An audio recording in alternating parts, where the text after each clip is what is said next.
പോവാൻ പറ്റില്ല. ഇറങ്ങിപ്പോ. സോണിയ ആ ഒരു വീഡിയോ പ്രചരിച്ചായിരുന്നല്ലോ, അതിന്റെ ഒരു വാസ്തവം എന്താണ്? ആളെന്റെ അടുത്ത് കല്യാണം കഴിക്കാൻ വേണ്ടിയിട്ട് ആള് തന്നെ ഇങ്ങോട്ട് റിക്വസ്റ്റ് ചെയ്യുകയാണ് ചെയ്തത്. അപ്പൊ ഓക്കെ, ഞാൻ അത് സമ്മതിച്ചു. എന്റെ സെക്കൻഡ് മാരേജ് ആണെന്ന് പറഞ്ഞു. ഞാൻ ഡിവോഴ്സിന്റെ പേപ്പറൊക്കെ കാണിച്ചു. എനിക്കൊരു മോനുണ്ടെന്ന് പറഞ്ഞു. ഇതെല്ലാം സമ്മതിച്ചു. പക്ഷെ ഇയാൾക്ക് ജോലിയില്ല. ഞാൻ ഇറാഖിൽ ജോലി ചെയ്തതാണ്. അപ്പൊ എന്റെ കയ്യിൽ ക്യാഷും കാര്യങ്ങളൊക്കെ ഉണ്ടെങ്കിൽ നമുക്ക് ജോലി വീട്ടിലിരുന്ന് ചെയ്യാമല്ലോ വെച്ച് ഞാൻ പോണ സമയത്താണ് ഈ ആൾ വേറെ സ്ത്രീകളെ വീട്ടിൽ വിളിച്ചിട്ട് കെട്ടാൻ തുടങ്ങി. അത് ഞാൻ പിടിച്ച് വീട്ടിൽ വെച്ചിട്ട്.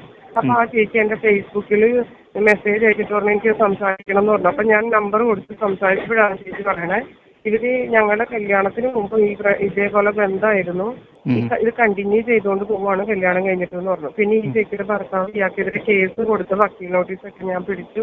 അനാഥാലയത്തിലേക്ക് പോകുന്നത് എങ്ങനെയാ?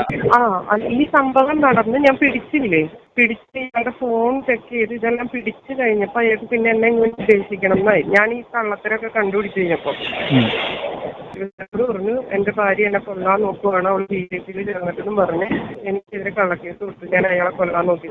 അങ്ങനെയാണ് അയാള് അനാഥാലയത്തിലേക്ക് വന്നത്. ഞാൻ വീട്ടിൽ നിന്ന് ഇറക്കണം, അയാൾ 17 വർഷമായിട്ട് കളന്ന് കിടക്കാന്ന് പറഞ്ഞിട്ട് ഇയാൾ കോർട്ട് ഓർഡർ മേടിച്ചു. അപ്പൊ ഹൈക്കോടതി പറഞ്ഞു ഭാര്യനെ ഹോസ്റ്റലിൽ താമസിപ്പിക്കാൻ പറ്റില്ല, അല്ലെങ്കിൽ വീടെടുത്ത് താമസിപ്പിക്കണം എന്ന് പറഞ്ഞു. പക്ഷെ ഇവൻ എന്താ ചെയ്തതെന്ന് വെച്ചാൽ ഈ ഓർഡറും പിടിച്ച് കുറെ ഗുണ്ടകളെയും കൂട്ടി വീട്ടിൽ. അപ്പൊ ഞാൻ അത് വീഡിയോ പറയുന്നുണ്ട്, എന്റെ ഭർത്താവിനെ മാത്രം കേട്ടാൽ വേറെ ആരെയും കേട്ടാൻ പറ്റില്ല.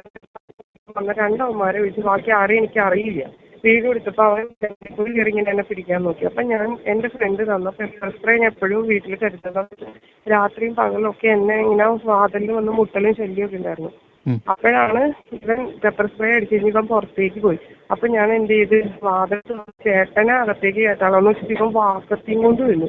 ഇവൻ എന്ത് ചെയ്തു, ഞാൻ കണ്ടിട്ട് ഇവൻ ഇത്ര വശത്തേക്ക് വാക്കത്തി കൊണ്ടുവന്ന് വെച്ചിട്ട് പിന്നെ വീട്ടിലേക്ക് കയറാൻ പോയപ്പോ ഞാൻ സമ്മതിച്ചില്ല, വീട്ടിൽ കയറാൻ പറ്റില്ല എന്ന് പറഞ്ഞു. അപ്പോഴും ശുചിച്ചേട്ടൻ ആ വാതിലിന്റെ അവിടെ ഇരിക്കണ് വെട്ടറ എന്നൊക്കെ പറയുന്നുണ്ട്.